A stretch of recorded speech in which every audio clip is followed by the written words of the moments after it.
have trouble asking for help despite wanting it, you struggle to actually lean on people and let them be there for you and support you, you will probably try to figure it out all on your own before you even consider asking for help, usually because I don't want to be a burden. I don't want to ask too much of people. And I'm willing to bet in your dating life, are you ready? I'm going to give you the tea. In your dating life, you are probably attracted to partners who start out great, but then reveal that they actually want you to mother them, right? Kind of this eternal boy energy where you're pulling them along or you're trying to help them fix their emotional issues, do the work to change. Even though you want to be in your feminine, you want them to be supporting you and taking care of you too and having that reciprocal dance. It ends up that you're pouring into them or pulling them along even though you want the opposite. Or maybe you find yourself drawn to more of the what I call wounded masculine type who are playing it big.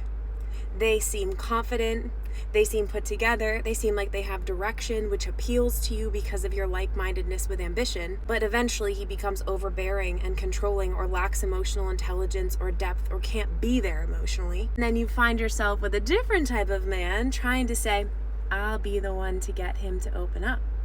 I'll be the one to get him to be more emotional with me. I'll be the one to help him change, be better, save him, fix him. Am I right? Or listen, I just want you to have the love and dating experience that you want. And if this is your experience and you're frustrated because you want to be with a partner who is equally investing, who's in his empowered masculine, emotionally intelligent, pursues you, you can lean on him, and you want to be able to ask for help. You might not admit it. Deep down, you might even think, wow, it might be nice to have princess treatment, because you are so capable in your life and so driven. And as a high achieving woman, you can get a lot done. A lot of times in dating and relationship, you think because I can, then I'll just do it on my own. Here's what I want you to know. Number one, typically this is rooted in a family unit where you learn to be very independent and felt like you couldn't depend on anybody.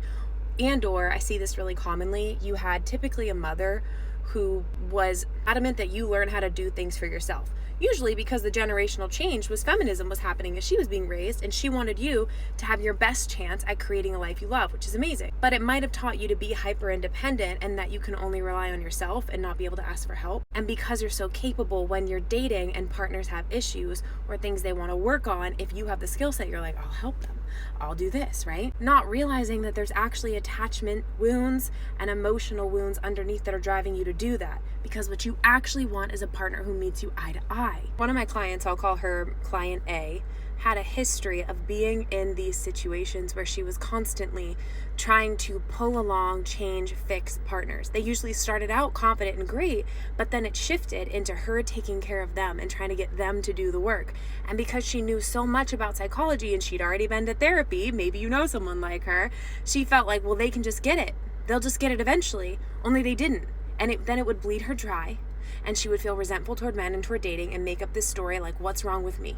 Why couldn't I get him to do it? And in working together, what we did is we looked back at these patterns of how she was raised around love and what was normalized for her around love and relationship, and where her worthiness wounds were coming up. So within her, there was this need to, if I can get him to love me, choose me, no matter what the cost, then I'm good enough, that I'm lovable, that I'm worthy. And a lot of times it was an unconscious motivation. It was like a compulsion happening before she had her feet underneath her to see it was happening, you know? So we've done about 6-7 months of work together on this. And by the end of that work, not only was she feeling confident and secure and able to ask for help and lean on potential partners more in her feminine energy, but also a few months later, she is now with a healthy, empowered masculine man who is committed to her, supports her dreams. She's a successful entrepreneur, and he also is feeding back into her. I tell you this because I want you to know when you shift energetically, you can shift who you're attracting and allowing. But if you want to do that, you have to shift to hold the energetic equivalent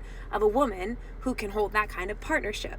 You can't always be resisting help and deciding, I don't want to look at those woundings, and expecting them not to have an influence over who you choose to date and who you allow in. So if you're ready to do that work, my page is a great place to start. I have tons of free content videos on that.